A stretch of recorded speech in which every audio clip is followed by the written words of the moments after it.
What's up, y'all? Welcome to Malt Music Whiskey Reviews. I'm Eric, and welcome to another installment in my spirited sampling series. In this series, I taste some of the other non-whiskey spirits as a whiskey reviewer that I have around my house that I'm interested in, and we'll give you a nose taste finish review of what I find in them, tell you a bit about their value, and then let you know whether or not I would buy this bottle again. So, this installment, we are going to be checking out a rested or reposado tequila from G4. So, a little bit about G4 as I get this poured. G4 is located in Jalisco, Mexico, and some pretty cool things about this tequila distillery. So, first and foremost, 4 generations, as it says here on the bottle. But the water that they use, 50% spring water and 50% collected rainwater. So this is supposed to be kind of a homage to the old way of making tequila, give it a little bit more of a provincial flavor potentially, and just generally being environmentally friendly. Another thing I found out about this, so reposado means rested, as you may already know that, and it has been rested in George Dickel Tennessee whiskey barrels. So expecting to get a bit of a flavor. Reposado is basically anything that's, I think, up to 11 months. After that, it's called an añejo, which means aged. So about 3 to 11 months, I think, is the rule on the reposados. So here we go. We got this in the glass. They have been making their tequila since 1973, or I'm sorry, 1937. Wow. And they use stone ovens for roasting the agaves. So there you go. This is what it is looking like in the glass. Let me get something just to show you a little bit of that there. Kind of a nice pale color. It doesn't say how long exactly this has been rested. And judging by the color, I can't imagine it was entirely too long. Sitting in those George Dickel Tennessee whiskey barrels. This is also bottled at 40% ABV, really pretty standard for tequilas you find on the US market. So let's check it out on the nose. Wow. So this is an interesting nose. There's a bit of like a fruitiness, maybe tropical fruit quality to this. So you're getting some sweetness from that. You are getting just a little bit of that vanilla and a slight charcoal note from the whiskey barrel cask. And then, of course, in the background, that spice from the agave, kind of sweet, kind of funky. Oh no, a really nice nose. It's pretty relaxed. This is not a very sharp nose at all. It's not jumping out of the glass. It's not overpowering agave. All right, let's give it a taste. Cheers, y'all.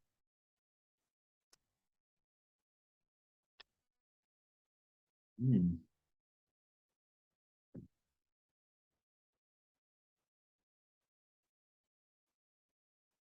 Wow. That is just a really, really nice palate development. It arrives pretty elegant, pretty delicate.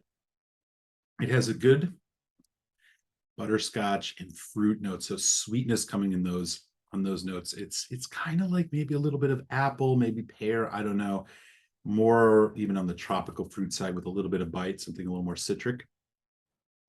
As it goes along, you get a nice little pop from that agave spice, but again, not too much. It is a bit rounded off by either this cask and just the time that it's spent in the cask. So of course, aging things in a climate like Mexico, you're going to get a lot more maturation from the casks in a shorter period of time due to climate. Medium on the finish. Again, herbal, spice. You get a little bit of bite from that agave. There's a little bit of a lemon, lime, slight saltiness even. But mostly this is fruit forward.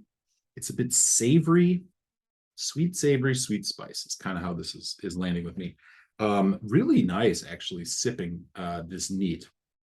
Let me put a little bit of water on this just to see what happens here. We got the old Glenmorangie mini pitcher here filled with some nice spring water. I'm going to put just a couple drops maybe just like 2 drops. Let's just see what this does, and maybe we'll go with a little bit more after that.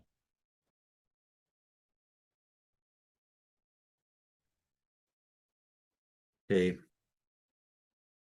about the same. Maybe it is bringing forward that spicy tequila agave note a bit more.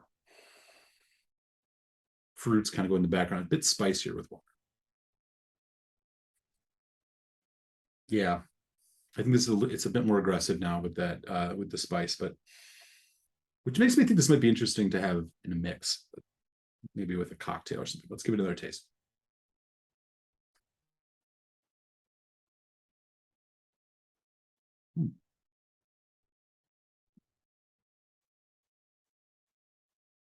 Water's brightened it up a little bit. Much more citrus now. Pineapple, lemon rind, a bit more bitter. So that savory is moving into more of a bitter territory here. I think I like this a bit more neat. Still, there's that vanilla. There's a bit of that butterscotch toffee note, just a little bit. The hints of the tropical fruit, the herbal note still there. Getting a bit more of the tannic oak on the end too. It's quite a difference with water. Personally, I think for sipping this neat, I like this more. Or sipping this, I like this more neat. Okay, so let's talk a little bit about the value of this. So obviously, there's no shortage of tequilas like this on your local liquor store shelves. These G4 folks, their stuff is coming in a bit more expensive. This is right around that $50 mark, $55, which I think is probably about $10, $15 more than you would pay for a lot of the other kind of standard mainstream companies that put out a really large amount of tequila. Is it worth it? I mean, that's the question. So I do think like the care and process that they put into this is definitely a plus. This does have a little bit more uniqueness than I think some of the your more mainstream brands do. And so yeah, I'm going to give this a medium value despite being a little bit more pricey. And I'll tell you a little bit more why my final thoughts. Which we'll do right now. So again, as a whiskey drinker, I'm more and more enjoying some of these different tequilas for one specific reason, and that is it's the spice. I really enjoy how a lot of them are a bit more aggressive and assertive, similar to like Islay smoky whiskeys on the Scotch range, or cask strength bourbons, that have higher rye mash bills.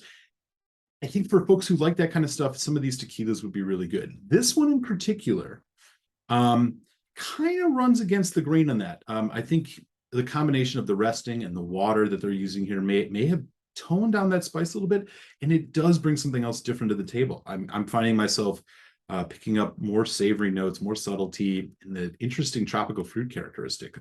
So while this is not normally the wheelhouse tequila that I would go for, I'm actually really impressed by this. It is a little bit pricey, but I think you're getting a really good product here, and an interesting one at that's doing things in a way that's very traditional. So, at the end of the day, would I pick up another bottle of this as a go-to sipping tequila? Yeah, I think I would. If I was looking to buy a tequila to mix with cocktails or something, I might look for something a little bit more pungent and aggressive, just to make sure that it doesn't get drowned out in a drink. So, high praise here on the G4 Reposado. I think this is a nice tequila, and I wouldn't mind having another bottle on my shelf. So there you have it. I'm going to enjoy the rest of this. Let me know in the comments if this is a tequila that you've had before.